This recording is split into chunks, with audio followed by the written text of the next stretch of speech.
You're not guessing. You know what your strengths are, ladies. And if you don't, ask your colleagues who you trust and say, what would you say one of my strengths is? And when they tell you, don't say, oh, no, it's not. Welcome to Stand Out, Get Noticed, the podcast that helps you speak and present with rockstar confidence. I'm Christina Canters, your host and founder of the C Method Communication Skills Training. For free resources and to subscribe to the show, visit thecmethod.com. Hi there, Rockstar, and welcome to episode 155 of Stand Out, Get Noticed. Christina with you here. I hope you're doing well. I'm doing pretty awesome. I've actually been doing a stand-up comedy course this week, which has been really exciting and scary at the same time. It's a personal challenge to get myself out of my comfort zone, do something that scares me so I can build up my own confidence with speaking. I've been doing the course with the School of Hard Knock Knocks here in Melbourne. It's been going since Sunday night. And this Thursday, actually, I will be making my Melbourne stand-up comedy debut performance at our graduation night, which I am terrified for, but, it's going to be fun. You're more than welcome to join. You can come along, have a laugh, maybe see me fall flat on my face. Who knows what will happen? I will put that event link in the show notes at thecmethod.com/speakup. That's thecmethod.com/speakup. If you can't make it to come see me and my fellow comedy students do our jokes and things, next week I'll be doing a podcast about the course and what I learnt about the art of stand-up comedy. So keep an eye out for that one. I can't promise that this podcast will get funnier, but you never know. Okay, let's talk about today's episode. And I'm really, really excited for this one. Last week, I had the pleasure of speaking at a Girl Geek Dinner's Melbourne event. I was speaking to an incredibly smart and engaged group of women from all different technical professions. And the workshop was called How to Build Confidence to Speak Up and Succeed at Work. Now, in this podcast, I'm sharing the live recording of the workshop. If you were at that workshop, or maybe you're a colleague of someone who attended and this is your first time listening to the podcast, welcome to the show. So glad to have you joining us. If you find this podcast valuable, do subscribe and check out some of the other episodes. To make it easier for you, I will link up related podcast episodes to this one in the show notes at thecmethod.com/speakup. That link is also in the description of this episode in your podcasting app. So if you click on that, it'll take you straight there. Okay, in this workshop, I cover 5 big ideas to help you develop a strong success mindset and to understand your value and to communicate more assertively at work so you can feel confident to speak up, go for opportunities, be recognized, and move closer towards your career goals. Now, a few notes about this episode. The actual workshop, including Q&A, went for about an hour and a half, but for purposes of this podcast, I don't like to make them too long.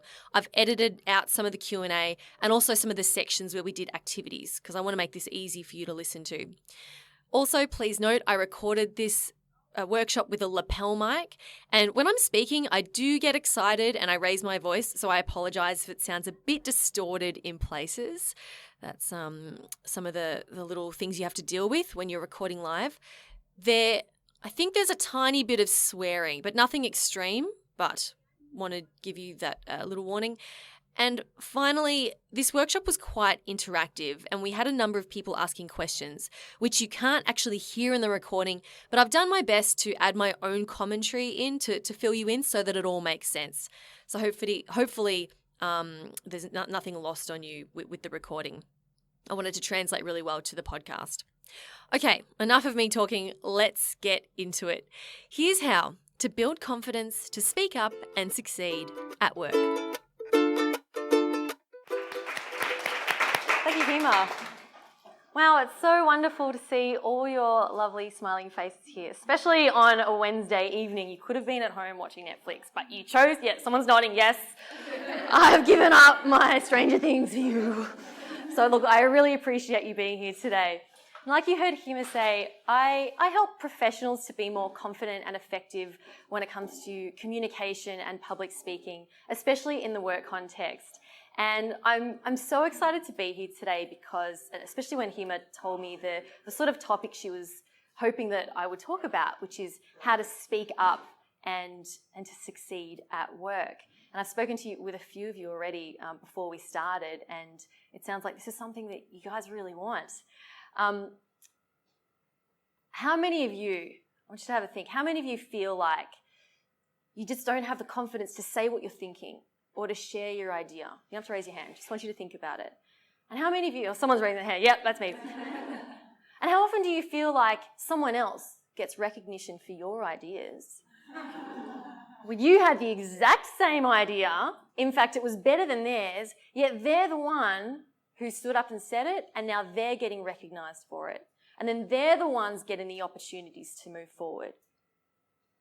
So some of you may be feeling this way and feeling like that you're not getting recognised for what you can bring.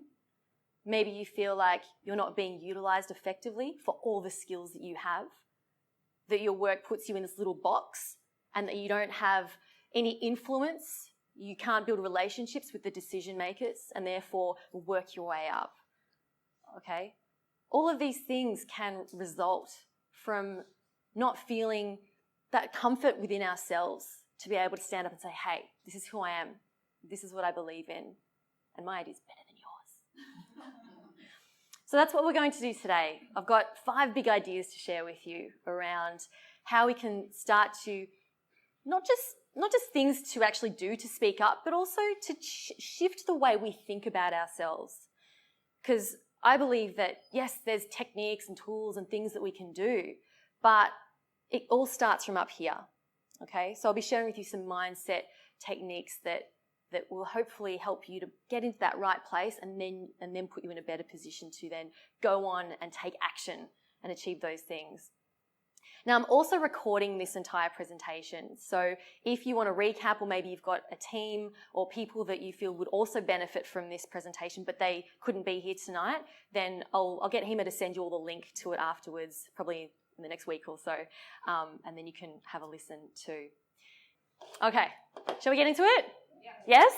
Cool. All right. So that's not me, by the way, giving the presentation. But I studied architecture at Melbourne Uni. Any architects here? No. Oh, so sad. See, no one's an architect anymore because it's shit. Okay. Architects, sorry? Daughter. There you go. I want to share a bit about my journey so you can understand where I'm coming from with all this. See, I wasn't always a speaker or a trainer or a coach. I used to be an architect. And I remember when I was at uni, in architecture school, they always make you present your designs, like every second week. But they don't teach you how to present. They just go, right, you're up, go.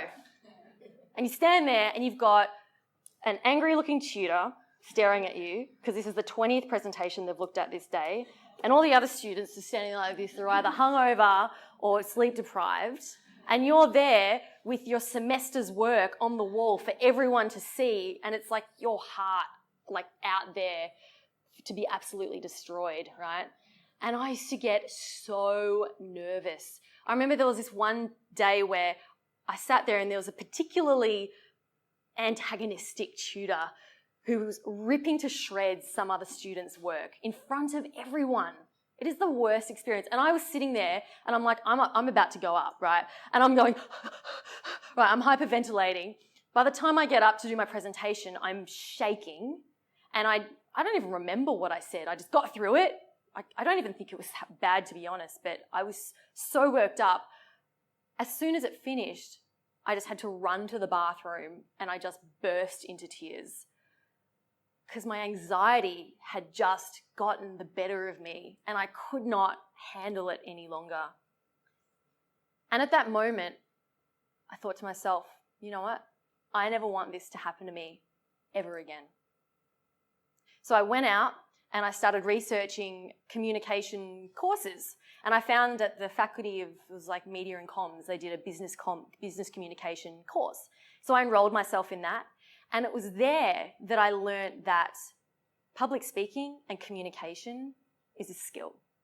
It's a skill that you can learn, right? It's just like any other skill. And that was a real brainwave. That was a real light bulb moment for me.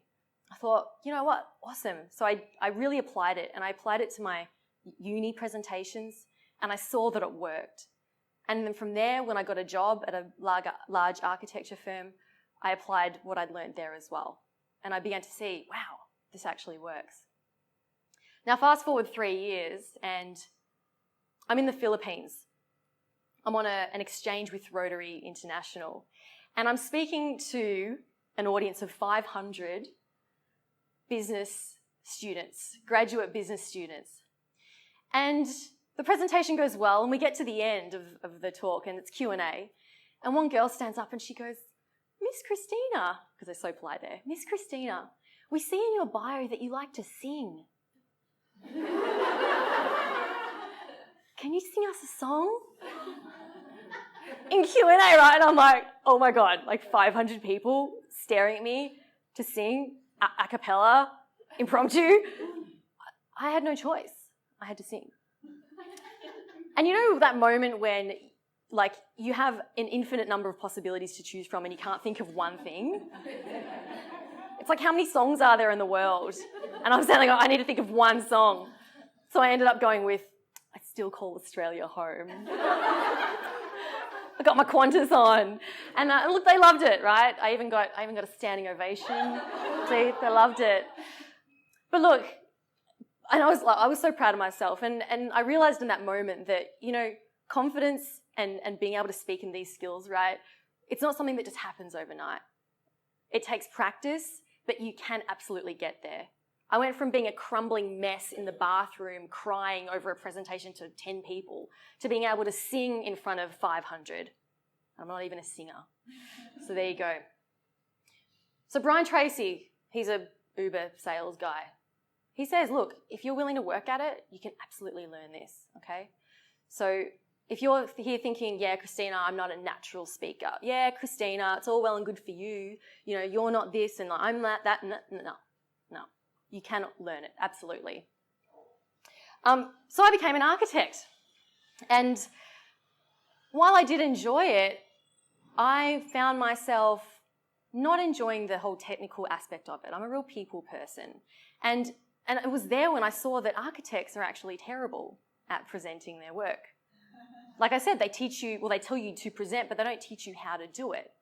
And a lot of architects have this ego about them. They go, oh, my work should speak for itself. Just read the drawings.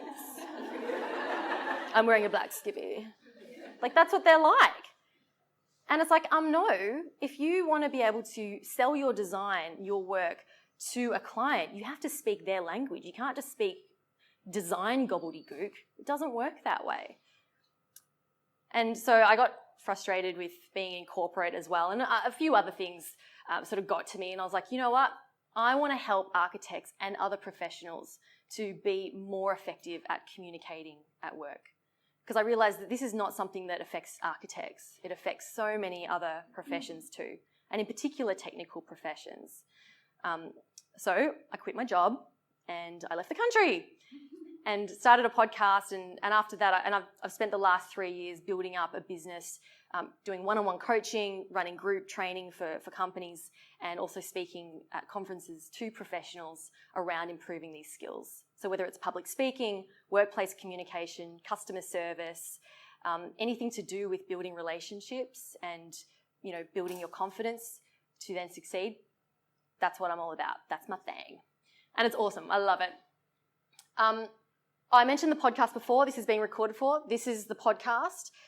Stand out, get noticed. If you find today useful, I cover so many other topics and in depth too in this podcast. And in fact, to make it easy for you, in each of the main ideas I'm talking about, I've referenced a podcast that you can go to, which will actually give you more detail on that. Because there's like 154 episodes I released today. We're almost at 500,000 downloads, which is really exciting. So if you all go and subscribe, it'll help us get there. So yes, do subscribe if you find this session useful. Okay, let's get into it. So I've got 5 big ideas for you today. And I don't want you to feel overwhelmed with all these things you have to learn and take in. If you just implement one thing from today, one thing, and you implement that and you practice that and you practice that, it's going to help you to It's going to help you to build your confidence and be able to speak up, okay? You don't have to implement all of these things, just one. And then once that one thing becomes natural, once it feels like you're comfortable with it, then implement the next thing, okay? That's how I've grown and learned. So I feel like that's the best way. Okay. I want you to ask yourself this question. How do I see myself? Now, this is a question around identity. Like I said before, I want to start up here because the way we see ourselves up here will influence the way that we act, and it influences the way other people see us as well, okay? So I'll give you an example. If you see yourself as in a certain way. For example, oh, I'm a graduate, I'm new, right? I'm a graduate, that's an identity. I'm a woman, I am a mother, I am a friend, I am a dancer, I am a morning person, right? Think of all of these things that you identify as on a daily basis. And you'll have many different identities, whether it's at work, at home, with your friends. You know, I'm the joker, I'm the quiet one, right? I'm a thinker. All of these things, right? And when we identify as these things, that's how we tend to live our life, okay? For example, if you identify as a fit and healthy person, it's going to be very easy for you to get up in the morning and go for a run. Or it's easy for you to choose the healthy option on a menu because you identify as a healthy, fit person. Or a morning person, for example. Does anyone here see themselves as not being a morning person? Somebody has to go straight up, not a morning person. Which is why I'm here, I'm an evening person, love it. If you say to someone who does not see themselves as a morning person, if you say, hey, let's get up early and go for a run, what's their first response? I'm not a morning person, right? So do you think that person is ever, if they want to then get fit and healthy, if they don't define themselves or see themselves as a morning person, is it going to be hard for them to then get up early in the morning? It's so hard. Absolutely. It's so hard, right? Oh, I couldn't possibly do that. Not a morning person, right? Oh, couldn't possibly eat that. I'm not a health foods person, right? I don't eat rabbit food, right? My dad says that all the time. I don't eat rabbit food. Now, so we have all these identities, but this can actually be an issue if it holds us back from achieving what we want. Right? The healthy person example. If they want to become fit and healthy, but they don't see themselves as someone who gets up early to exercise, it's going to be very difficult for them to then take that action. Okay? And similarly, if you see yourself at work as someone who does not speak up, if you see yourself as, oh, I'm the new girl, or I'm not one who says my ideas, or I'm the one who just sits back and does my work, if you're in that mindset of identifying that way, do you think it's going to be easy for you to take that next step? No. So what I'd like you to do, so this is the podcast as well, cmethod.com/identity. I've got like 3 podcasts on it. They're very recent, so if you go to the podcast page, they're all there.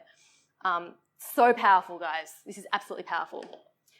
So I want you to think about, how do you currently see yourself? Maybe you see yourself as, I'm just not a confident person.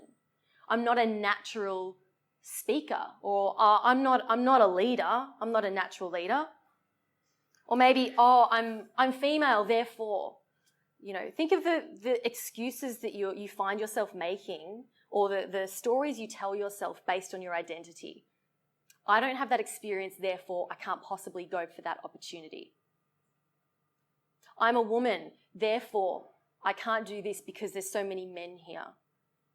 English is my second language, therefore it means that I'm going to say something the wrong way, or it means I'm slower to speak, so I'll just let other people do it. What are those things that are potentially holding you back? Do you all have like pens and paper? I didn't really give anyone forewarning. Get your phone out, open your notes, and we're going to take a couple minutes, and I'd like you to write down, how do you see yourself at work? What is the language that you use when you talk about yourself? I was speaking to someone before and she said that she used to talk about herself as, oh, I'm just a little Asian girl. I'm just a little Asian woman. I was working with a client I'm working with one client at the moment and she's getting all these speaking gigs coming to her because she's seen as an influencer in her industry. So she's got people approaching her and we're working on her speaking and she's standing there, she's not very confident. And I said, do you see yourself as a speaker? She said, no.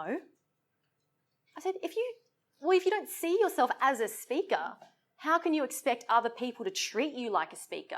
How can you expect to stand on stage and feel confident as a speaker if you don't see yourself as being there yet? She was like, okay. So I got her to write down affirmations. I'm a speaker. I'm a speaker. I'm a speaker. And just repeat that to herself over and over. So take a moment, write down a couple of things that you see yourself as that might be holding you back. And then think about how can you adopt a new identity that will serve you? Okay? For example, I am a confident person. Think about a time in your life when, or in a situation where you are confident. Maybe you're confident around your friends or around your family. You are already a confident person. I'm sure you already have led people. I'm sure you've been on projects where you've helped people through. That is leading. You don't have to lead a huge team to be seen as a leader, okay? If you're a manager, maybe you've just been promoted recently and you don't quite see yourself as that level yet, then that can hold you back from them behaving as that person in that role. And if you are concerned about being, I don't know, inexperienced or, oh, I'm a techie and techie people don't do this, or, oh, English is my second language, define yourself instead as something that's more useful. So, look, I'm not inexperienced. I'm young and energetic. Yeah? I have fresh new ideas. You old farts, you don't know anything. I've got cool new ideas, right? That's what being young, some might see it as inexperienced, but you can see it as I'm young and I've got cool ideas. I've got new ideas. So has everyone written down a couple of things that they can adopt? You know, I used to have this thing where, so my own coach helped me through this. She said to me, do you see yourself as a speaker? Because I've been wanting to get more speaking gigs, like speaking at big conferences. That's my goal, to do more of those. And she said, do you see yourself as a professional speaker who can command high fees? And I said, ooh, I don't know. I don't think so. I see myself as a speaker, but I don't see myself as like a pro speaker. She's like, well, I think you need to change your identity. And I realized that I don't need to be making those massive high fees first before I can identify as that. Does that make sense? So you may not be, let's say, for example, a manager yet. Let's say you want to get to manager or director or whatever. If you want to get there, you can't wait until you become director until you see yourself as a director. Does that make sense? If you're here, you want to get to there, you've got to see yourself as being this director first.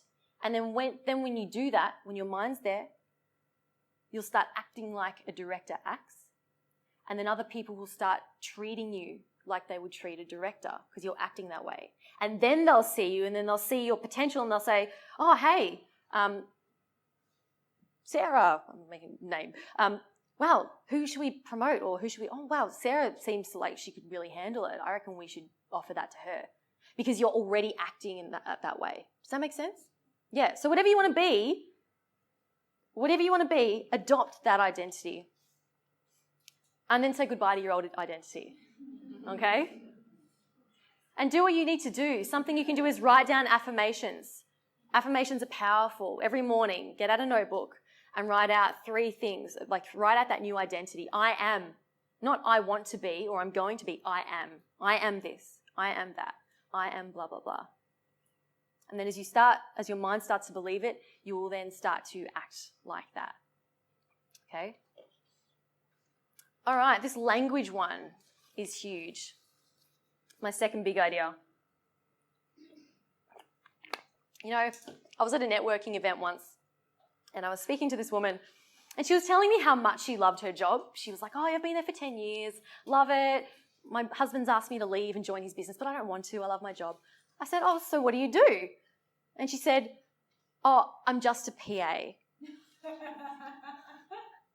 And I was like, what do you mean you're just a PA? You make the bosses look good. If it wasn't for you, they'd be nothing. She goes, yeah, I guess you're right. And it confused me because this woman had told me how much she loved her job, yet she used the word, oh, I'm just a, as if to say my position's not important. It's not worthy. Has anyone else caught themselves using language like this? Oh, I'm just part of the team, or I'm just new here. I've just been working for just only about a year. Or even presenting something to someone. Oh, so it's just a little thing that I did that I just wanted to. I just got a little idea. Just the word like little, just, only. Oh, maybe I was talking to someone before and they were saying how it's like you're apologising for simply being. Instead of I am a programmer. I am a junior programmer, whatever it is. There's nothing wrong with being a junior programmer, right? Instead of, oh, I'm just a junior, I'm just new or whatever. Oh, I've just been promoted, so I'm just new, so don't judge me too harshly. When we use language like this, it's like we are apologising for taking up space. We're apologising for who we are. Apologising for our ideas. And we think that by using this language, then maybe if our idea is wrong or it's not well received, then it means that we're safe. Because, it was only just a little idea. Oh, you don't like it? Okay, that's fine. It was just a little idea anyway. As opposed to if you say, I have this idea and it gets rejected, then it's like, my big idea got rejected and it's heartbreaking. But if it's just a little idea, then it's okay. No, don't nod. It's not okay. It's not okay. All right? So something to be aware of, I want you to be aware of the language you use when you are talking about yourself and what you do, and also in the language you use when you talk about your ideas, okay? Even when you approach someone, so I just had a question. I have a question. We talk about having gravitas and weight to what we're saying, right? It's only it's a small adjustment, right? So I just have a little question as opposed to, I have a question. Can you see the difference? It's a small adjustment and you can start to make this straight away. All right, we're going to pair up. Pair up with someone next to you, someone you like the look of, someone who has a nice smile. And I'd like you to introduce yourself to them if you haven't met them yet. And we're going to practice speaking with assertive language that does not apologise for who we are. I'd like you to say 3 things. I am a, whatever that is. It could be your role or it could be something else. I am a stargazer. I don't know. Whatever you want to say. But we work context because that's why we're here, right? I am a. I've had this role for how long? And one of my strengths is this. Okay? Give me examples of what I don't want to hear. I'm just a. What else? I'm only a little. What else? Sorry? I don't have any strength. Smack for you. Smack for you. I don't have any strength. Oh my God. I'm just going to talk about myself. They're going to hate me. All right? I don't want anyone saying I don't have any strength. Same with, I guess. That's another one. I guess I've just had this role for, I guess one of my strengths is no. You're not guessing. You know what your strengths are, ladies. And if you don't, ask your colleagues close to you. Ask your colleagues who you trust and say, what would you say one of my strengths is? And when they tell you, don't say, oh, no, it's not. Another one. No. Oh, no, that's not me. Own it, ladies. Own it. If someone says to you, you know what? You're really good at this. Say, thank you. Can we all say that together? Thank you. And then no, don't follow up with, oh, it's also the team. It's not just me. It's blah, blah, blah. No. Thank you. Thank you. Okay? You can say, yeah, you're right. I agree. Thank you. Of course. I already knew that. Next one. Right? There is nothing wrong with simply saying thank you. And again, not apologising for being there or apologising for having that strength. Okay? You all have strengths. Absolutely. So, I have had this role for, and one of my strengths is this. And something else to look out for. I don't want to see anyone like giggle a little bit when they say what their strength is. So I'm really good at programming.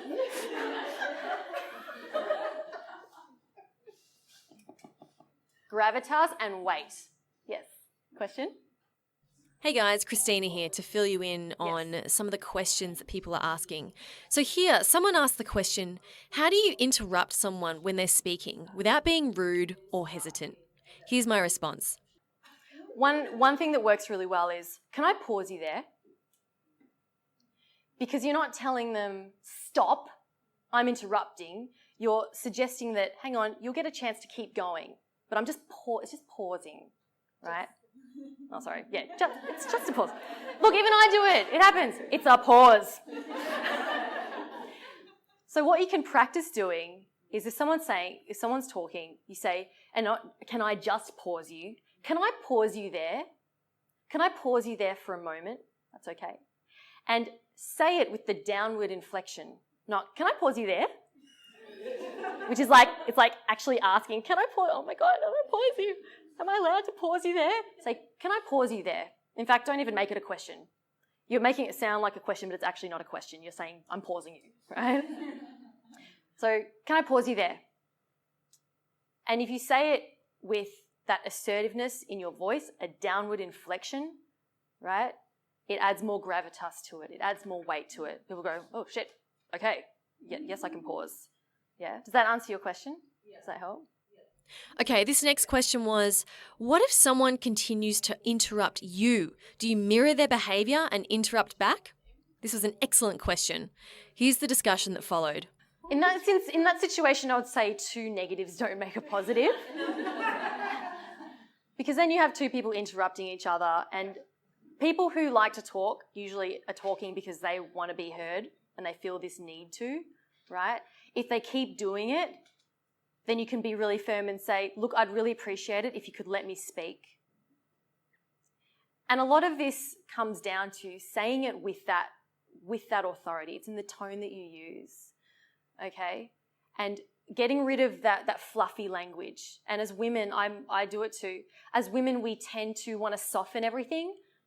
Oh, so I was hoping that maybe this. We add in all these fluffy words. And a lot of men, especially men in, say, a technical profession, they get straight to the point. There's no fluff. They don't believe in small talk. They just walk up. It's all logic. It's all task-focused. They walk up to you on a Monday morning. There's no, hello, how was your weekend? It says, hey, did you get that report done? And you go, don't you even care about me? But it's different how people communicate. I was then asked, what if I'm the kind of person who speaks very directly? I don't want to come across as rude. Well, that's the thing. Well, here's the thing, right? If you are a very direct person, if you're the one who is very to the point and you're working with colleagues or team members who are a bit more fluffy or they like making small talk or they're less direct, then you can also change up the way that you communicate to be a bit less direct. So ask them, hey, how's your day going? Even though it's killing you inside. You're like, I really don't care how your day's going. But hey, how's your day going? So I was just wondering, so you can actually soften your language. You can bring the just in and all of that if you're looking to soften it. So I'm just wondering, we talked about that thing yesterday. Do you have an idea of when that might be ready? Like, do you need some help with that? You know, if people speak like that and you want to get along well with them, then you need to adjust your language to that way, right? So it works both ways. Absolutely. Oh, okay, the exercise. We totally didn't even get to that. Okay. Oh my goodness. How long do we have?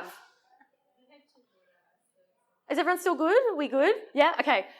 I want you to turn to the person next to you and I want you to practice saying out loud, I've had this role for however long, and one of my strengths is, without the fluffy language or the apologies. Yeah? All right, you've got 30 seconds. Go. Turn to the person next to you. Okay, this was one of the activities we did. Everyone practiced their direct language with a partner. And now, this is something you can try too with a colleague or friend. Practice talking about yourself with strong, assertive language without hesitation. Okay, feedback on the other person. So for the person who, how did your partner go? Who was able to do it without any fluffy words?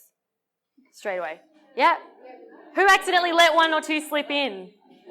Oh, did the other person pick up on it?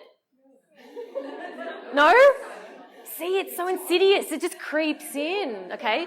We're going to try it one more time, all right? And this time, for the people who were able to do it the first time round, I want you to now focus on your tone. So instead of saying, I've had this role for a year, right? I've had this role for a year. Don't hesitate. Don't question yourself. Don't look up and go, have I? Am I a software developer? No, I'm a software developer. So this is something, it's very simple. You can take this into your work life or if you meet someone new at a party, social situation. So what do? You can use this straight away. This is what I do. As they're asking you questions, tell me more about your role. How long have you been doing that? Practice answering with that certainty in your voice, without the fluffy language. Can we all do that? Yes? Yes? Yes. Excellent. All right. Let's move on to big idea number 3. I think you brought this up before.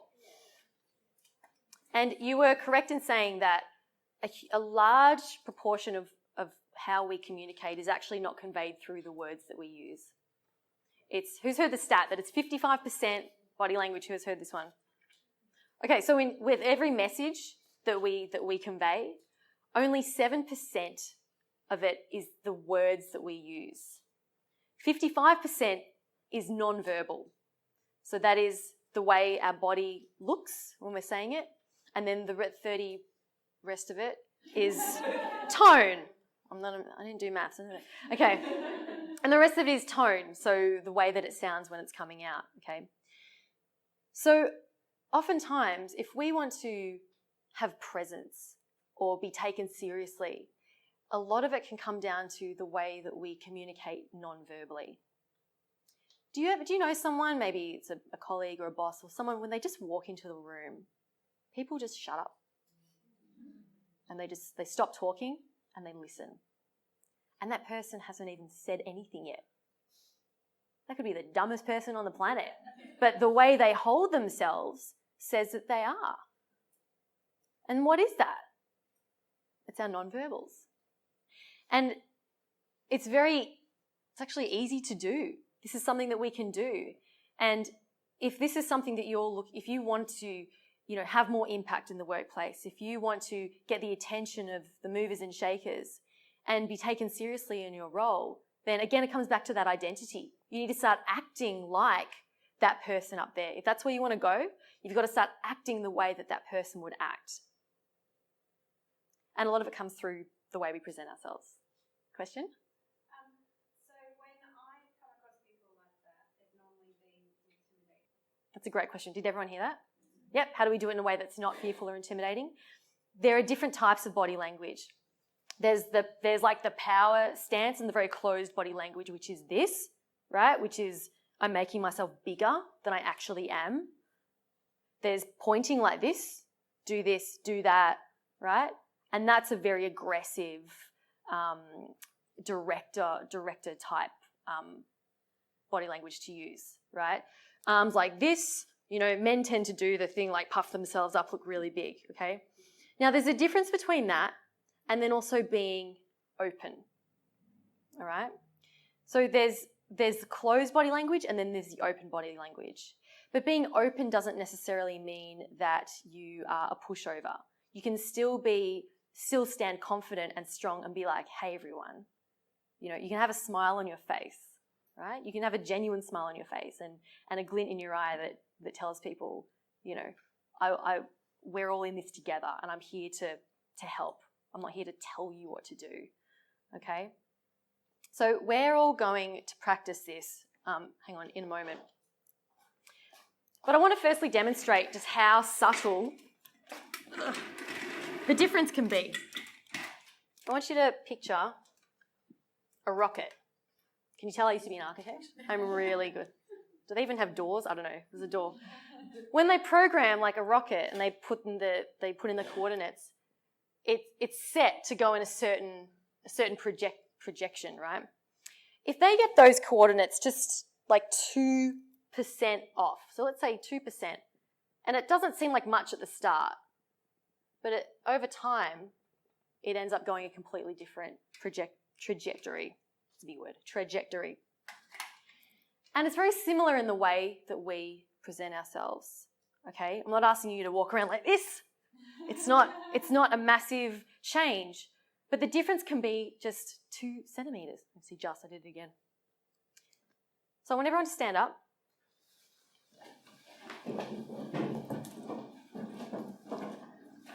Actually, I don't know if you all can see me at the back there. I don't think these chairs are very... Alrighty. So can you see here, if I just sort of hunch myself over a little bit, it's only a little difference. If I walk around like this, I don't look like the most confident person on the planet. I don't look like I really deserve to, have a say if I'm walking around like this. But it's a very subtle difference. You see that? It's not huge. It's just from here to here. And it's that 2 centimetres, that 2%, that can make all the difference. Can you imagine if I'd walked in here today like this? Hey guys, so I'm going to talk about Confidence Day. You should listen to me. I know things, right? Or this. Hey everyone, you see the difference that makes? So I'd like you all to do this. Put your hand sort of here, like underneath your sternum, and just come forward just a little bit. So your shoulders come forward, not a whole lot, but just shoulders come over. This might be how you're at your desk most of the day. Yeah, you're probably like always in this. I don't know. Maybe you're naturally just stuck there, right? And then I want you to just 2 centimetres. That's it. You all grew like a foot. One more time. We come down a little bit. Oh, sad girl geeks. You're really sad. All right, now come back up again.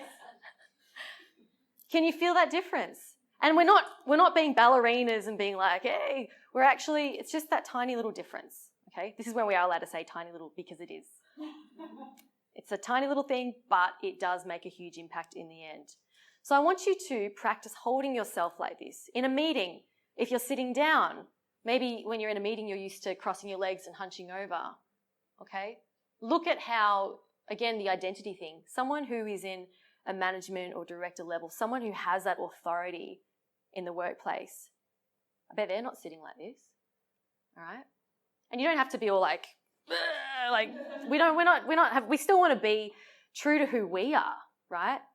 And you can still be a strong, confident woman without having to do this, right? When we just sit, we just have our shoulders not all the way back, but just straight, okay? And then when we walk around like this. We walk with purpose. And when we stop and we stand with purpose. What are your feet doing right now? Are they directly under you? Some of you might find yourself crossing your legs over. Maybe not now, but I had a client who would do these ones all the time. And I'd be like, I could literally push you over right now. And I would push her and she'd fall over because she's standing on her heel, like rocking back and forth. And if you look like, if this is a default position for you, like hands behind your back, rocking on your feet, if you look like you can physically be pushed over, then people will verbally try and push you over. But if you're standing with your feet, and again, it's not these ones, but if you're standing with your feet just underneath your hips, and I want you to actually squeeze your butt and your thighs for me. Just squeeze them. No one can tell you're doing it. Yep. We're toning up, ladies. If you can squeeze your legs, this will help ground you. And none of this I don't want any hip leaning, all right? Straight. So this is something else that I want you to be aware of. When you're standing in the workplace, are you like this, sort of looking unstable? Or are you standing strong? Because you are strong and you need to show that to other people, okay?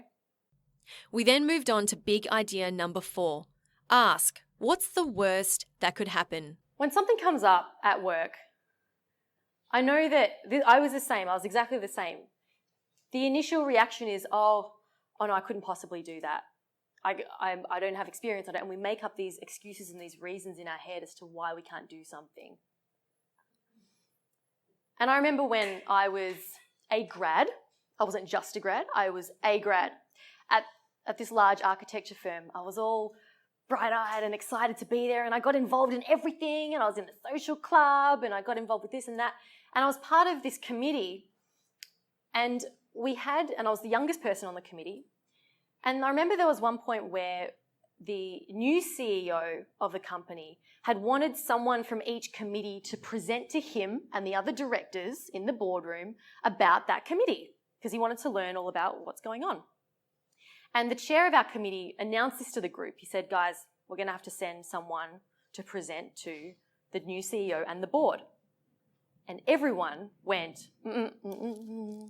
them, not me, not me, not me. No one wanted to do it. No one. And I sat there thinking, oh man, this would be a great opportunity. You know, I'm a grad, it'd be cool. What an opportunity to get to present to the CEO. Hi. And then my little inner voice kicked in and said, Christina, you're not ready yet.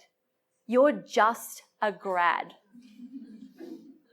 They're not going to send a grad to represent a committee to present to the CEO. They're not going to send a grad. So after getting initially excited about it, I thought, it's probably not going to happen. And then I went home and I mulled on it and I thought about it. And then I thought to myself, well, what's the worst that could happen? If I go up and I approach the chair of the committee and I say, hey, I'm happy to do this, what's the worst that could happen? He'll probably say no. He might say, look, the worst that he could say is, no, you're a grad, you're just a grad, I don't know, whoever, whatever. You're a grad, we want to send someone more experienced. And then I'd be like, okay, well, that's fine. I understand that. The worst I can say is no. So the next day I went up to the chair of the committee and I said, so I just wanted to say, if no one else wants to do that presentation to the board, I'm happy to put my name forward. And he looks at me with relief in his eyes and he says, oh, thank God. No one else wanted to do it. I'm so glad that you volunteered. No one wanted to do it, even all the senior people. And I was like, oh my God, awesome. So I got the gig and I got this opportunity. When I initially thought, oh, you know what, they're probably not going to want to send me. When in fact, no one else wanted to do it. Everyone else is terrified. So I went in, they helped me prepare for it. I went in and here's me, this 24-year-old grad, me hi, presenting to 10 male directors who are all 60 plus, in this dark boardroom. And I'm like, that's what we're doing. I thought, this is great. And it went well. And after that day, I truly believe that it was a company of 120 people.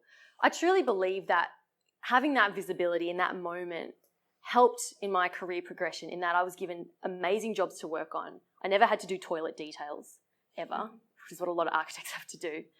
And when I actually quit, the CEO came to me and he said, we don't want you to leave. Please stay. We'll create a position for you. We'll do something for you. And I was like, no, too little too late, buddy. And I left.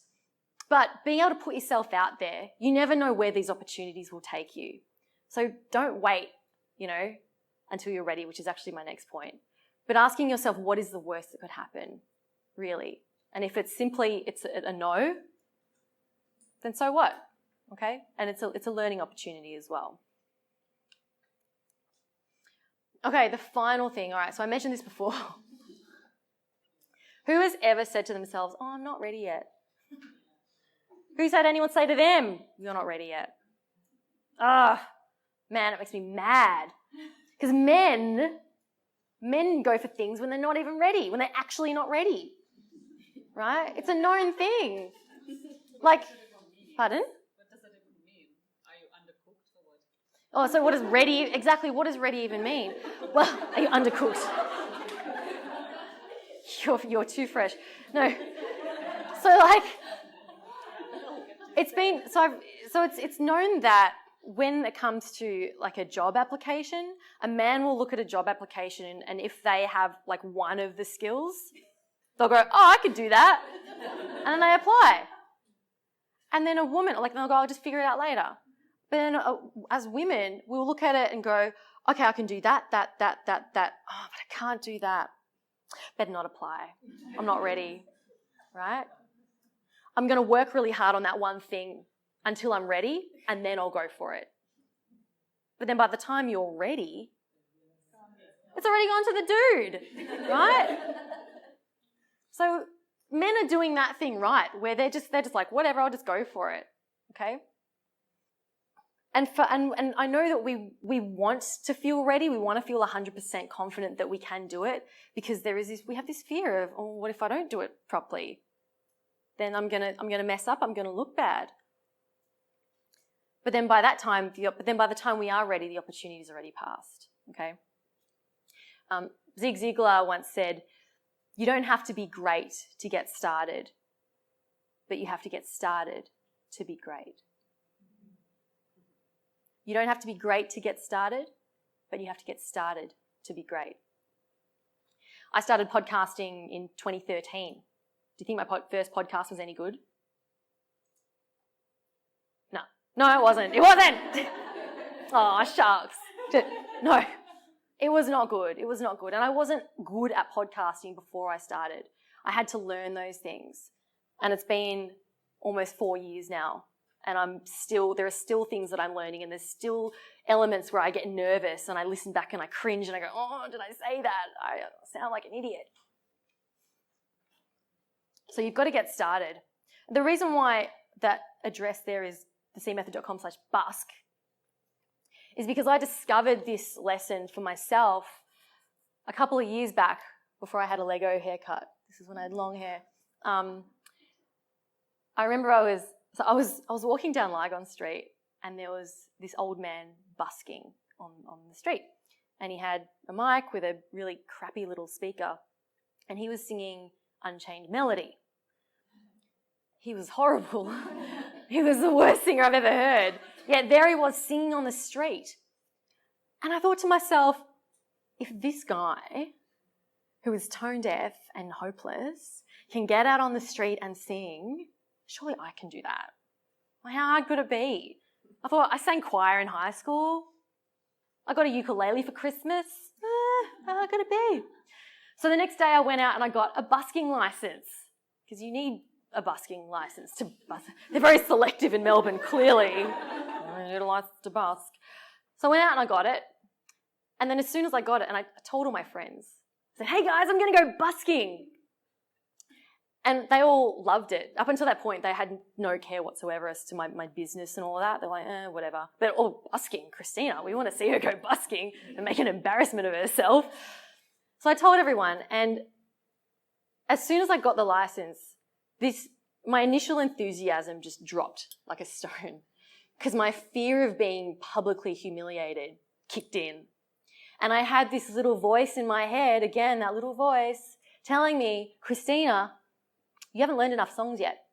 Christina, you need more practice. Christina, you're not good enough.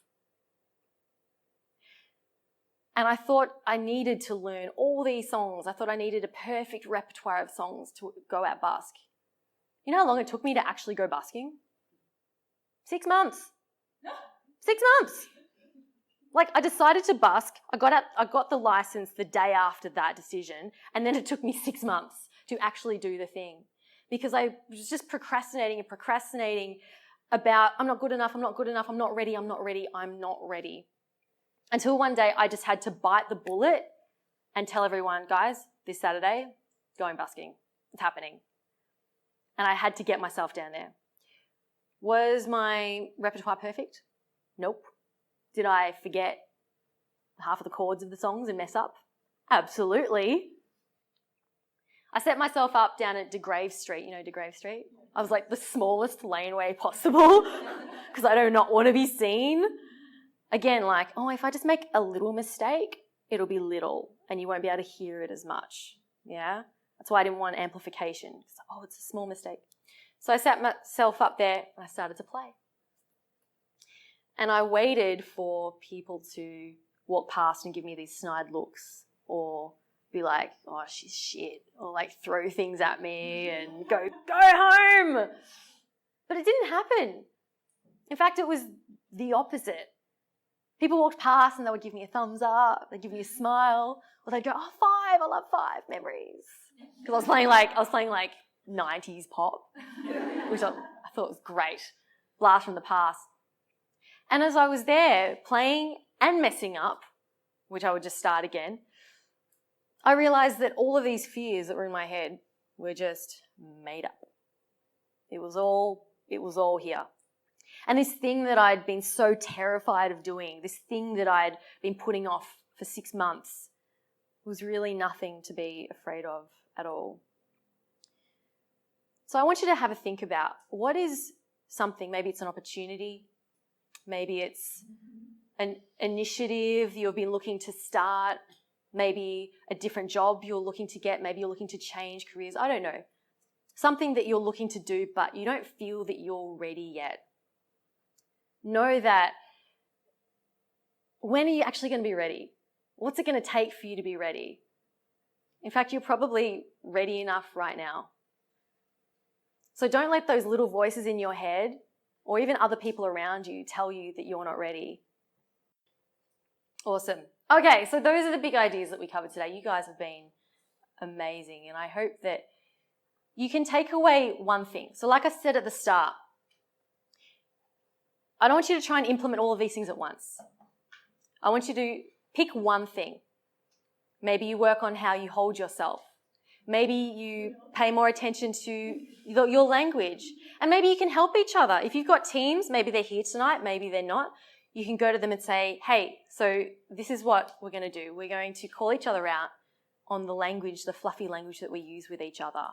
Yeah? Or we're going to help each other in politely interrupting. Whatever that thing is that you want to practice and improve upon, you can absolutely do that. But it does take time, and it will feel unnatural at the start. But if you continue to practice it and put these things into place and keep going and do it over and over and over again, it will start to feel natural, and then that's where the magic really happens. Awesome. Thank you so much, everyone. That brings us to the end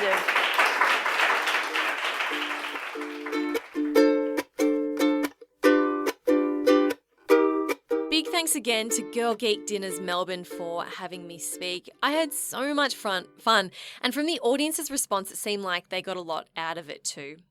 If you found this content valuable and you would like to give your team the opportunity to further develop their confidence and skills in this area, then I would be so happy to speak with you about potentially running a small group workshop or group coaching programs for you and your team. Or if you want to learn more about my one-to-one coaching programs, contact me to book in a discovery session. You can email me cc@thecmethod.com. Don't forget the cc@thecmethod.com, or contact me on my website at thecmethod.com. In my experience, building confidence and strong communication skills, it doesn't happen overnight, and it doesn't happen with one workshop. It takes time to develop, and that's why I've developed coaching programs and ongoing support and development. It's so important for making these skills stick. Okay. Make sure you visit the show notes at thecmethod.com/speakup if you want additional resources as well. I'll link up all the related podcasts that I mentioned in this episode at the show notes. The slides are also available at the show notes with the audio layered on top if you want to see the version with the slides too. Okay, I think that's it. Thank you so much for listening and for spending some time with me today and for sticking around. I know this was a slightly longer episode than usual. If you are a new listener, I hope that you stay on and join us for next week's episode. And if you're a regular listener, you rock. Thank you so much for your continued support. Keep on being awesome, and I'll talk to you next week. My name's Christina Canters, and this has been Stand Out, Get Noticed.